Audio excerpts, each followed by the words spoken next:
보시면 지금 많은 또 개인 투자자분들이 또 떨어져가지고 많이 샀더라고요. 보니까 최근에. 네네네. 예, 뭐 솔직히 말씀드리면 저도 샀습니다. 아직 이제 삼성전자의 반도체 실적이 약간 부족해 보이거든요. 아, 그렇죠. 예. 네, 박사님께서는 혹시 언제쯤 개선될 거라고 생각이 드세요? 예, 지금 뭐 많은 기관에서 발표를 하고 있는데요. 네네. 지금 이제 실적을 보시면 이제 올해 들어와서 지금까지 보시면 이제 적자예요. 네네. 반도체 부분은. 네. 하지만 지금 1분기 때보다 2분기가 좋아지고 있고 또 3분기도 더 좋아질 것 같아요. 그래서 이 적자가 이제 면하게 되려면 4분기가 돼야 될 것 같아요. 4분기요? 그래서 예.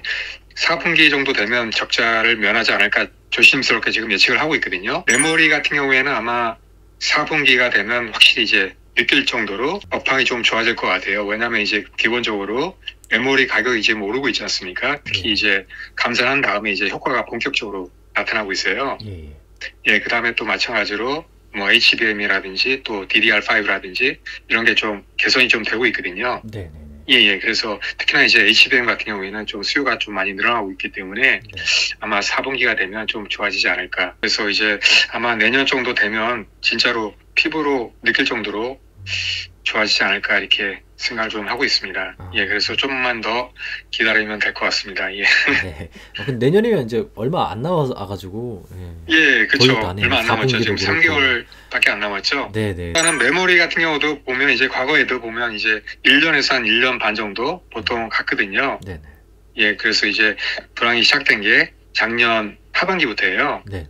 그래서 1년 반 정도 이제 돼 가고 있거든요. 예, 그래서 분명히 이제 좋아질 걸로 보이고 있고요. 그리고 요즘 보면은 이제 아이폰 15가 이제 출시가 됐는데 예. 그 발열 문제가 계속 나오고 있잖아요. 예, 그렇죠. 예. 이게 삼성전자한테 기회가 될 수 있다는 소리도 계속 나오고 있는데 이게 왜 그런 그렇죠. 거예요? 예. 네. 예, 이 예를 보시면 이제 저희가 이제 몇 년 전에 고스 사태 있었지 않습니까?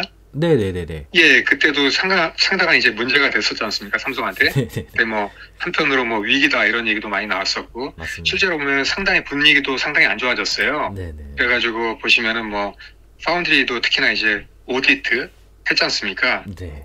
예, 그래서 전반적인 어떤 점검에 들어갔거든요. 그 당시에. 그래서 실제로 보면 뭐 엑시노스 같은 경우도 다 뺐잖아요. 그 당시에. 네네. 예, 이런 식으로 이게 문제가 커지면 이런 식으로 비슷하게 갈 수 있는 가능성도 있어요. 물론 이제 아직 좀 봐야 되지만 네. 애플의 입장은 지금 기본적으로 보시면 단순한 어떤 소프트웨어의 버그의 문제다 이렇게 얘기를 하고 있거든요. 그래서 이게 말처럼 진짜 단순한 소프트웨어의 어떤 버그 문제라면 네. 문제가 간단하게 해결될 수도 있어요. 물론 이제 애플은 그렇게 이제 바라고 있는 거죠. 예. 그래서 그게 만약에 몇 개월 안에 된다 그러면은 뭐 문제가 커지지 않을 가능성도 있어요. 근데 만약에 이게 어떤 설계의 문제라든지 그다음에 또 파운드리의 문제라면 문제가 커지고 이런 게 이제 삼성전자한테 기회가 될 수 있는 거죠. 예, 그래서 일단은 그 설계도 문제가 되는 게 왜냐면은 지금 애플 보시면 많은 인재, 특히나 이제 엔지니어들이 빠져나가고 있어요. 네네. 뭐 인텔이라든지 뭐 마이크로소프트라든지 뭐 기타 빅테크 기업들 이런 데로 이제 많이 빠져나가고 있다고요. 네. 하다 보니까 아무래도 이제 설계 능력이 떨어지는 거 아니냐 이런 얘기가 나오고 있거든요. 예. 그래서 그런 우려가 좀 되고 있어요. 그래서 실제로 이제 설계에 어떤 문제가 있는 게 아니냐, 어떤 과거만큼 이제 설계 능력이 되지 않는 거 아니냐 이런 얘기가 나오고 있거든요. 네네. 그래서 이런 문제일 가능성이 있고요. 그 다음에 또 가장 좋은 건 이제 파운드리의 문제가 되는 거예요. 네네. 예. 그래서 지금 특히나 이제 애플 같은 경우에는 TSMC에서 제작을 하고 있잖아요. 네네. 그 TSMC가 지금 수율도 상당히 안 나오고 있어요. 삼성보다 3나노에서. 네네네. 요번에 이제 3나노가 이제 적용이 된 건데 그게 특히나 이제 3나노 이렇게 가게 되면 이제 문제가 발생하는 게 뭐냐면 여러 가지 이제 발열 문제가 특히나 발생할 수 있거든요. 왜냐면 특히나 이제 그 트랜지스터가 미세화될수록 누설되는 전류가 많아져요. 예, 그래서 그 핀팻으로 하는 게 어떤 한계가 좀 있어요. 왜냐면 이제 핀팻 방식으로 하게 되면 그 누설 전류가 많이 생길 수 있거든요. 왜냐면 이제 3면에서 전류를 컨트롤하기 때문에 이게 어느 정도 문제가 될 수 있는 가능성이 커요. 그래서 이게 삼성 같은 경우에는 그 3나노에 GA 방식을 썼지 않습니까? 네네. 이거는 그 누설 전류를 훨씬 더 효과적으로 제어할 수 있는 거예요. 왜냐면 이제 3회에서 제어를 하기 때문에. 네네. 그래서 수율도 더 잘 나오고 발열 문제도 적게 생기는 거거든요. 그래서 이런 공정상의 어떤 문제다 그러면은 이제 애플한테는 치명적인 어떤 사건이 될 수 있는 거죠. 그래서 예전에도 보시면 이제 삼성 같은 경우도 그래가지고 퀄컴에서 이제 빼버렸거든요. 네네. 잃었다고요, 고객을. 네네. 그래서 만약에 이런 문제가 됐다 그러면은 TSMC에서 삼성으로 바꿀 가능성도 없지 않아 있거든요. 예, 이렇게 되면 삼성한테는 가장 좋은 시나리오가 될 수 있는 거죠. 현재 SK 하이닉스가 예예. HBM에서 그 최첨단 반도체잖아요. 예예. 네, 이걸 삼성전자를 더 앞서고 있는 걸로 알고 있거든요. 아, 그렇죠. 예. 네, 그럼 앞으로 삼성전자가 이 HBM에서 하이닉스를 따라잡을 수 있을 거라고 생각하시나요? 이게 뭐 지금 보시면 이제 시장 조사기관 이런 데서 보시면 약간씩 좀 달라요. 네네. 어떤 기관에서는 뭐 비슷하게 갈 거다. 어떤 기관에서는 여전히 이제 SK 하이닉스가 더 잘할 거다. 네네. 이렇게 얘기를 하고 있어요. 근데 이제 제가 종합적으로 보면 제가 이제 뭐 파운드리 쪽에서도 근무하시는 분들도 알아보고 했는데, 네네. 예, 기본적으로 그 엔비디아가 중요하잖아요. 왜냐면 네. 이제 엔비디아 GPU 때문에 HBM 수요가 이제 커지는 건데, 맞습니다. 물론 이제 최근에 이제 보시면 다른 빅테크 기업들도 많이 하고 있지만, 네. 그래도 기본적으로 엔비디아가 리딩을 하고 있거든요. 네네. 예, 그런데 보시면은 그 SK 하이닉스가 HBM3를 뭐 3도 먼저 개발했지만 HBM을 먼저 시작을 했어요. 네네. 10년이 넘었다고요, 거의. 하다 보니까 기술을 먼저 이제 개발한 거예요. 근데 이제 삼성전자에서는 HBM 이쪽이 이제 시장이 그렇게 커질 거라고 이제 보지 않은 거죠. 하다 보니까 늦게 시작을 했어요, 몇 년. 그래서 그 엔비디아를 먼저 선점한 거죠, SK 하이닉스에서. 그리고 또 이제 실제로 기술도 먼저 이제 개발했어요. 네네네. 하다 보니까 선점 효과가 상당히 큰 거죠. 그래서 당분간은 제가 봐도 단기적으로는 아마 SK 하이닉스가 더 높게 가지 않을까. 실제로 보시면 이제 업계에서도 SK 하이닉스가 더 잘할 거다 이렇게 보고 있어요. 네네네. 근데 이제 여기서 단기적으로는 그렇지만 제가 보기에 3년, 5년 이렇게 장기적으로 간다 그러면 삼성이 더 유리하지 않을까 이렇게 이제 보고 있거든요. 저는 개인적으로. 네네. 그 이유가 왜냐면 기본적으로 SK 하이닉스하고 그다음에 그 삼성전자를 비교해 보시면 일단은 좀 차이가 있어요. 어떤 차이가 있느냐 하면 네네. 물론 이제 HBM 같은 경우에는 SK 하이닉스가 더 앞서 있어요. 그런데 종합적으로 봐야 돼요. 왜냐면은 그 지금 전체적으로 세 개를 다 봐야 되는데 그 파운드리하고 그다음에 패키징 능력하고 그다음에 HBM 능력을 봐야 되는데 네. 그 세 개를 종합적으로 보면 이제 삼성이 더 앞서 있어요. 그래서 패키징을 보시면 이제 삼성 같은 경우도 최근에 강화하고 있지 않습니까? 네. 작년에 뭐 어드밴스 패키징 팀도 만들고 해가지고 지금 이쪽에 이제 포커스를 하고 있고 네네.